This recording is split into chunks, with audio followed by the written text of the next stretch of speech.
واللہ نہ کوئی قریب کی بات ہے، نہ کوئی قریب کی بات ہے، جس کو چاہیں نواز دیں، یہ بڑے نصیب کی بات ہے، یہ بڑے۔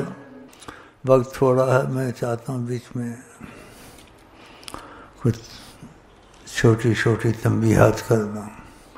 تو میرا مسئلہ جون سا ہے روحانی ہے، سامنا یہ ظاہری چیزیں۔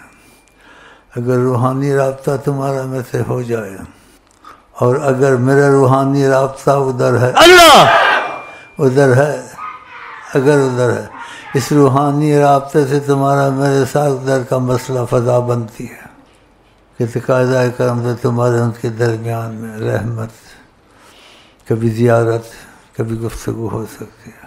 تو میرا روحانی معاملہ آپ کے ساتھ ہے۔ باقی میرے پاس جو پیغامات آتے ہیں تو میرا دھیان ذرا ادھر ہی ہوتا ہے، پیغامات پہنچا دیتا ہوں، کچھ راحت میں اپنے کو تھوڑا رکھتا ہوں، بیمار ہوں تو میرا آنے نہ آنے سے محبت والوں کو فرق نہیں پڑتا، اگر ان کا روحانی معاملہ میرے سے مضبوط ہے۔ یہ ظاہریت میں نہ جایا کریں، ہاں تو کچھ ان کے پیغامات، کچھ تقاضۂ کرم سے، اور شکر بھی جتنا ادا کروں نہیں ادا کر سکتا ہوں، کوئی تقاضۂ کرم سے اس لائق نہیں، گفتگو سے رہتی ہے، بات چیت رہتی ہے۔ الحمدللہ یہ حقیقت ہے۔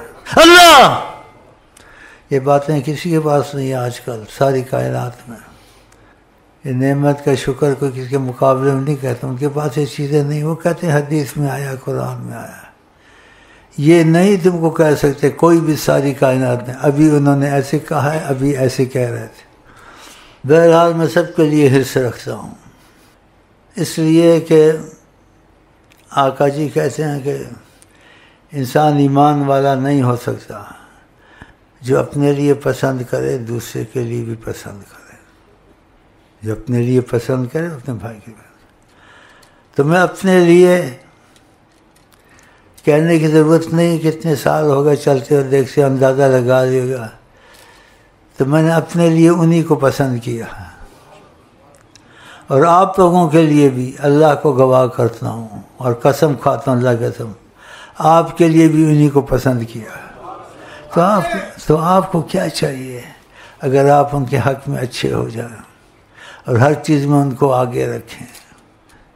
کائنات میں خدا کے بعد بے انتہا کرم اللہ کے بعد آقا جی کے پاس ہے، جس کا کوئی حساب نہیں ہے، اور رحمت اور رحمانی میں، کریمی میں، طرز خدا طرفی میں، اور حقیقت بھی یہی ہے، وہ اس کو بھی قبول کرتے ہیں جس کو جہاں قبول نہ کرے۔ پھر کیا چاہیے؟ کچھ بھی، دنیا قبول نہ کرے اس کو بھی قبول کرتے ہیں، پھر ان سے محبت نہ کرنا، ان کی باتوں کو پسند نہ کرنا، غرض مطلب کوئی دیکھتے رہنا۔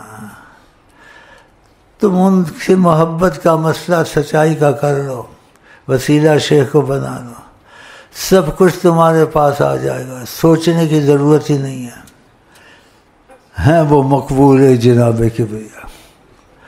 تو ان کا یہ دروازہ سب کے لیے کھلا ہوا ہے، اس لیے آپ ایسے ہوتے نہیں ہیں، سوچتے ہیں، مانتے ہیں، لیکن اس طرف ایسے ہوتے نہیں ہیں۔ خدا کرے ایسے ہو جاؤ تو میرا خیال بہت اچھا ہے، بہت اچھا ہے کہ خدا بندے سے خود پوچھے بتا تیری رضا کیا ہے۔ حضرت نبی عظیم کی وجہ سے خدا سے کی محبت میں دوستی کی جیسے اصلی نقلی ہوتی ہے، اصلی کرنے کے لیے، ہاں جی، کچھ مجھ کو دیکھ لو میں تم کو دیکھ لوں، ہاں یہ تو چیزیں چلتی ہیں، اس میں دوسرے مسئلے ہیں، لیکن ہمارے تمہارے رابطے میں بہت بڑا مسئلہ ہے کہ ہمارے تمہارے رابطے میں ان کا دخل آ جاتا ہے۔ اللہ جب ان کا دخل آ جائے تو کیا چاہیے تم کو؟ ان کا دروازہ کھلا ہوا ہے، کوئی کمی نہیں ہے، لیکن نیتوں کی تہ تک وہ جانتے ہیں۔ تو ایسی نسبت تم کو ملے، ایسی طریقت ملے، اور کرم کے تقاضے سے ایسا شیخ ملے، کھلم کھلا کوئی نہیں کہہ سکتا میں کھلم کھلا کہہ سکتا ہوں، اس لیے ان کی کرم کے تقاضے سے اجازت سے ملی، کہہ دیا کرو۔ یہ بھی کہ ہم باتیں کرتے ہیں ان سے، ہم سے کہتے ہیں کہہ دیا کرو، تو اسی آپ کو کہہ دیا۔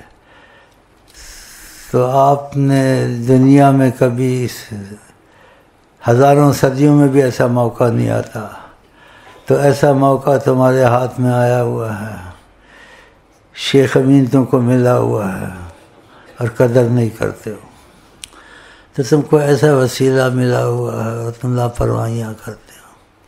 تو روحانی معاملہ ہمارا جو میں نے کہا تو وہ تم مضبوط کرو میرے ساتھ، روحانی معاملہ، اور ظاہر ملے نہیں ملے اس سے فرق نہیں پڑتا، روحانی معاملہ میں تو مثلا روحانی رابطہ کرو، اور انشاءاللہ میرا خیال ہے، میں تو چاہتا ہوں ساروں کا ہو جائے گا، لیکن پھر بھی کہوں گا قسمت والوں کا ہی ہوگا۔ نہ کہیں سے دور ہے منزل، نہ کہیں سے، نہ کوئی قریب کی بات ہے۔ اس لیے ایسے معاملے ہوتے ہیں، سب کی نظر تو خدا نے نہیں کھولی ہے۔ داتا صاحب تمہارے سلسلے کے مرید ہیں، تمہارے پیر بھائی ہیں، وہ بھی آتے جاتے ہیں، ادھر بھی کچھ نہ کچھ ہم بھیج لیتے ہیں، اور جن کو جانتے ہو ان کا نام ہم نہیں لینا چاہتے، اتنا ہی کافی ہے۔ تو وقت کو غنیمت سمجھو، تم کو صحابی ملا ہوا ہے اور تم خواہ مخواہ بھٹکتے پھرتے ہو۔